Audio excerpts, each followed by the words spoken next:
नमस्कार, मैं एडवोकेट सौरभ कुणाल। स्वागत है आपका हमारे इस यूट्यूब चैनल पे। यहाँ पे हम चर्चा करते हैं बहुत सारे लीगल और फाइनेंशियल इश्यूज को। तो मित्रों, आज जो है वो आपसे कुछ बहुत ही बेहद जरूरी चीज़ों पे आज आपसे हम डिस्कस करने जा रहे हैं।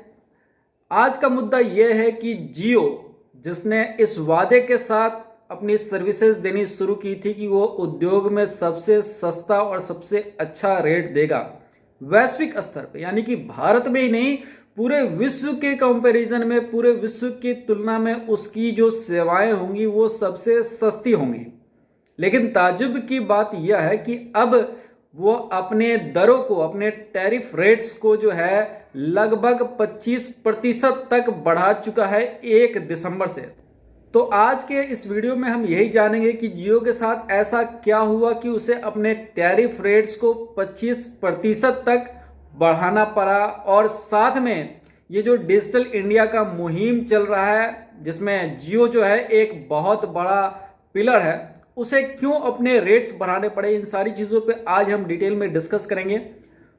लेकिन उसके पहले मित्रों, मैं आपसे ये कहना चाहूंगा कि अगर पहली बार आप हमारे इस वीडियो को देख रहे हैं तो कृपया चैनल को सब्सक्राइब करें और साथ में बेल बटन जरूर दबा दें ताकि इस चैनल के जितने भी अपडेट्स हैं आप तक नोटिफिकेशन में मिलते रहें। मित्रों, जैसा कि आपको पता है कि जियो जो है वो मुकेश धीरूभाई अंबानी की कंपनी है, जिन्होंने 2016 में जब जियो की शुरुआत की थी तो लगभग 1 साल तक जियो जो है वो मुफ्त में इसका कनेक्शन था, मुफ्त में सारी इसकी सेवाएं उपलब्ध थी।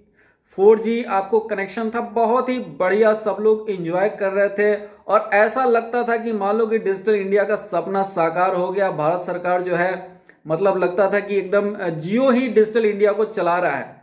फिर उसके बाद उन्होंने अपने दरों को, अपने चार्जेस को शुरू किए और बड़ा ही नॉमिनल सा था। बाकी जो दरें थी, बाकी जो कंपनी की दरें थी उसके तुलना में जियो के जो दर थे वो बहुत ही कम थे। और साथ में जियो ने हमेशा ही इस बात को कहा था कि भारत में ही नहीं, विश्व में सबसे कम दरों पे वो जो है अपनी सेवाएं देगा। लेकिन अब हर साल जो है उसके टैरिफ्स लगातार बढ़ रहे हैं और 5-10% नहीं, सीधे सीधे 20-25% बढ़ा दिए जा रहे हैं। हाल ही में 1 दिसंबर से जो है जियो के जो टैरिफ्स है, जियो के जो रिचार्ज प्लान, खास करके जो प्रीपेड प्लान्स, रिचार्ज प्लान्स होते हैं, उसमें 25% तक की बढ़ोतरी कर दी गई है। आपको बता दें कि जियो के साथ साथ वोडाफोन और भारती एयरटेल ने भी अपने रेट्स को बढ़ाए हैं।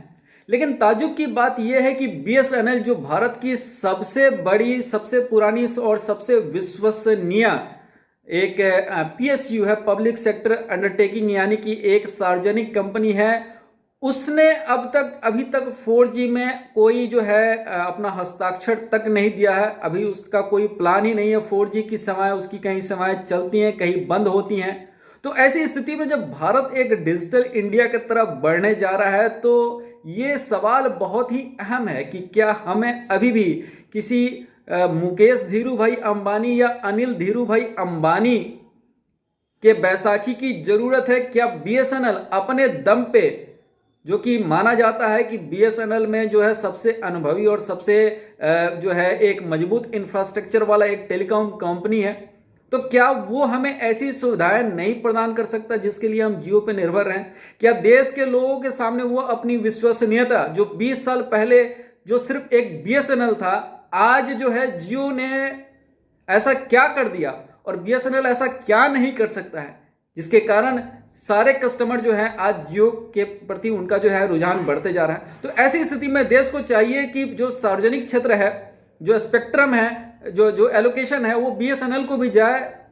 BSNL बेहतर कर सकता है, उसके पास बहुत ही अनुभवी टीम है, उसके पास बहुत ही बढ़िया इंफ्रास्ट्रक्चर है, लोगों के बीच में अभी भी विश्वसनीयता है, लेकिन उसकी जो सर्विसेज हैं उसमें वो जियो से बहुत ही पीछे है। तो ऐसी स्थिति में जिस तरह से टैरिफ बढ़ा रहे हैं, तो ये प्राइवेट कंपनी है, इस पर किसी का रोक नहीं है, ये मुनाफे कमाने के लिए करते हैं। लेकिन अब हम जो है सरकार के पास ये कह सकते हैं कि वो जो है BSNL को फिर से रिवाइव करे, उसे फिर से स्थापित करे और उसे वो जो जिस शिखर पे था उस शिखर तक पहुंचाए। ये जो है ये बहुत ही जरूरी है कि हमें जो है आत्मनिर्भर भारत की बात की जाती है तो पहले तो हमें डिजिटल इंडिया में आत्मनिर्भर होना पड़ेगा, BSNL पे जाना पड़ेगा। हमें जियो की जरूरत क्यों है?